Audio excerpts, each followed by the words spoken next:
guys, and welcome back to another video. I just want to say thank you to everyone that's subscribed and watched the last two videos. In my eyes, they've done really well. I've got 500 I think on the first one and about 300 on the second one now, and we're nearly at 100 subscribers, so I want to keep pushing, hopefully get to 100 subscribers after this video. But yeah, thank you guys for all the support, man. I'm getting messages, I keep on getting messages from random people that I know, but I wouldn't say we were friends before, but they're supporting my things, shouting it out, saying that they enjoyed it, so I really appreciate it, man. So thank you guys. So today, I've been struggling to think of ideas for new videos, but one thing I've always kept talking about recently is Man United. Me, I support Man United, and I think next season that we're going to challenge for the title. Obviously, a lot of you will say I'm biased, but of course I'm biased because I'm a Man United fan. But I think I've got 5 valid reasons today to tell you and convince you as to why Man United will probably challenge for the title next season, in my opinion. I've got 4 strong points as to why I think that we'll put in a good shift and a good challenge next season for the title. So I've got the manager, I've got signings, I've got injury, and I've got form. So we're going to start with probably manager. I think the situation we're at currently with the manager, with Oli still being manager, I personally have faith in Oli. I know a lot of other people don't have faith in Oli, but in the last 3 performances, since Bruno Fernandes has signed, we've been smashing it. Like, no one can tell us that we're on course. I think if the season continued, we would have made top 4, and Europa League, we would have at least got to the final, in my opinion. And he's got to get credit for that, because he's putting out teams now where they're working. People said, oh, he needs to go out and sign players. He went out and signed players. So he's done what everyone is telling him to do. He's been more ruthless. You've seen, like, when he first signed, bare smiley and being nice guy, but he's been ruthless. Like, he dropped Jesse Lingard. Everyone was slating Jesse Lingard. He dropped him. Pereira, he dropped him. So he's showing that, cool, like, I'm a manager now. I'm here to stay. I'm here to, like, put my mark on this club. And it's working so far. And even if they don't stick with Oli, it's going to be Pochettino that's next. So Pochettino probably one of the best managers in the world. He went to Spurs. They just weren't destined to win the trophy, I guess, I think. But he's still a very good manager. And I think with the right team and the money given to him, he can bring players in because of who he is. And he can also, like, work with the players he got, the youth, and make them better and give us a good chance. The next point is signings. I think that this summer is going to be a big summer for Man United in terms of signings. I think we're going to go out, we're going to make a good few signings. I think 3 signings. I hope for 3 signings anyway. But it could be more, it could be less. But I think the signings that are guaranteed are Jadon Sancho, Jack Grealish, and I want to say Timo Werner, hopefully Timo Werner. I'm hearing different rumours about him, whether he's going to Liverpool, coming to United, but who knows, I hope he comes to United. But with Sancho, I think it's done. Like, people are saying Chelsea, people are saying Liverpool, but I think he just has to come to United, because United will give him everything he wants. They'll make him the poster boy of the club. They'll give him the number 7. Look at all the players that have held that number 7. If we say to you, I'm going to give you that number 7, that's basically saying, I'm going to make you the most important player at the club. And I don't think he's going to turn that down, because he sees that, Man United actually doing something. There's a project there, there's a plan. Sign young players, build them up. And near the end of the season, it's starting to work out now. So he can see, like, I can go there and help build and do something. And he'll probably join. I think he's going to join. Chelsea fans are going to say he's joining Jam, but nah, it's soon. Sooner rather than later, you're going to see him join them.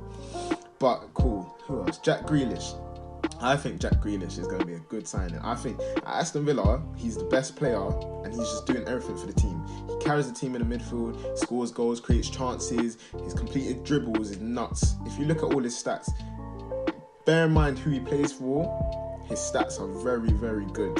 So I think that he'll make a good signing to slot in the midfield. If we get him, Bruno Fernandes and Pogba in the midfield, I mean, I don't know, it's a bit attack-minded, and maybe have Pogba playing as a number 6, which he may not like, but I think he can play that position and just hold. Or just play box or hold and then just let Bruno Fernandes and Grealish go. But even if you play Fred and then play Bruno Fernandes and Pogba, them 3 in the midfield, that is solid. Or Grealish, Pogba and Fred, or Grealish, any. having that depth in the midfield is what we need. Even McTominay, no one like McTominay as well. Bringing in Jack Grealish will bring competition and will make players step up. And I think he'll have a place starting. But even if he doesn't, bringing him off the bench, that's still a very, very good signing. And with Timo Werner as well, he's an established striker.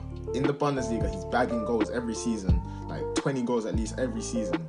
And if we manage to grab him, striker's been what we're missing. Because when we signed Lukaku, everyone thought, oh, right, this is it. He didn't live up to it. He was good, but he wasn't good. And we need like a world-class striker to come in and, Werner's proved himself. Like in a big league in the Bundesliga, he's challenged Lewandowski for goals and he's proven himself. So if you manage to grab him and play him in Rashford, Sancho, and Werner in a three up front, even if we play Martial instead of Werner, or if we play Martial on the wing as well, then that's just pace. Like, we'll challenge Liverpool for the best front three in the league. I think we'll have the best front three in the league if we manage to get him, but I don't know about that one. With Ighalo, it might be a good option to keep Ighalo actually, because Werner and Ighalo are very different strikers. Ighalo, he's more like hold up the ball and let someone else run off him and then play it, whereas Werner's like stay up front target man sort of thing, if you know what I'm saying. So if we manage to get them 3 signings, I think that is the areas in the squad that are needed and everyone can see to push them to that next level. So if we manage to get them and get to that next level, then I don't see why not. Next point, injuries. I think that injuries have hurt Man United in the last season. We've had Martial out for a long time. When Martial came back, Rashford was out for a long time. When they played together, we saw the effect they had. Them two playing together, it was good. Them two made a very good partnership and they were still in a good amount of goals. Pogba was out for a large part of the season. He, to me, is our most important player. If Pogba plays, we play well. If Pogba plays, he runs the game. Because there's no other player that's running the game if Pogba's on the pitch. So having him out was really hard because it made Fred have to step up. And at the beginning of the season, no one was rating Fred. And he did step up, to be fair. And he's been playing well recently. But having Pogba there would have just been different levels. So having that injury, and obviously we had the injury with the centre backs with Feyi being injured for a bit, and then Phil Jones having to play, and then Tuanzebe being injured, and then all that centre back they just keep getting injured or banned. And it's just been a rubbish situation. So I think if we have the full squad fully fit, then all of them playing at the highest level, playing at the top form, then we're gonna do well. We're going to do well. As I keep saying these points, it's convincing myself more that next season we're actually going to do very well. And the last point is form. You see Liverpool, they're gone. Right now, they're far gone. Like, bare points ahead. But everyone knows how to beat Liverpool now. Ever since Watford beat them and they lost to Atletico, Liverpool have dropped off. Like, they were dominant. They were like different class. But now everyone's thinking, right, it's actually doable. I think now that people know if you attack Liverpool from the start, you can beat them like Watford did, like Atletico did. You could, like, it's doable. So I think next season, teams are not going to go in scared against Liverpool. Teams are going in and being defensive, and then just Liverpool running at them, Mane's running at them, and Salah's running at them, and they can't defend it. But if you attack them, then it might be a different story. So now that people know that, I think it's going to lead. Liverpool will not be as dominant next season as they were this season. Looking at Man City have not been Man City this season. The normal Man City will go out and beat a team 6-0 for fun, and this season they just haven't been that same ruthless Man City.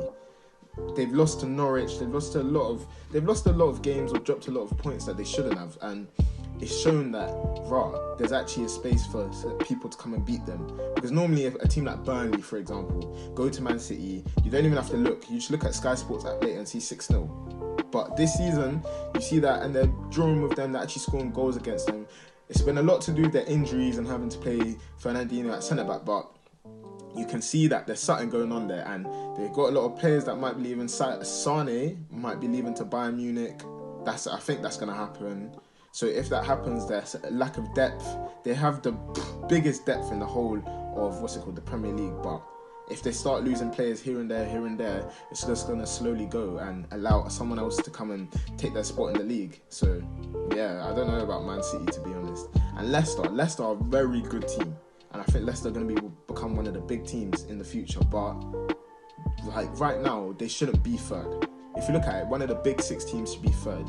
really and truly. It should be a Chelsea in third, or Tottenham, maybe not Tottenham, Chelsea or Man United or Arsenal in third, but it's Leicester, so I don't know if they'll be able to carry that on till next season, because Vardy, although he was one of the top scorers this season, he's getting older and older now, and they're going to need to soon find a replacement, and then they're going to wait for the replacement to like break in and get used to the league and stuff like that, so who knows what could happen with them, but that one's a bit of unsure. But if you look at Man United's form, you can see a pattern.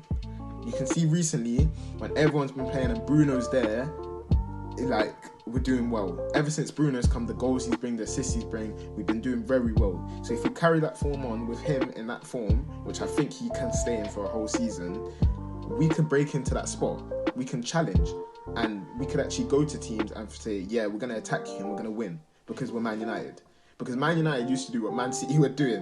When we beat Arsenal 8-2, we were doing that, like, just easy, just bopping teams like that. And I think we can get back to that. With the form we're on a good form. Pogba's coming back, Rashford's coming back. Once they all come back, I think everything together is showing that, wow, Man United are going to be a force. Like, you have to watch out for them next season. That's just, all of this is just my opinion.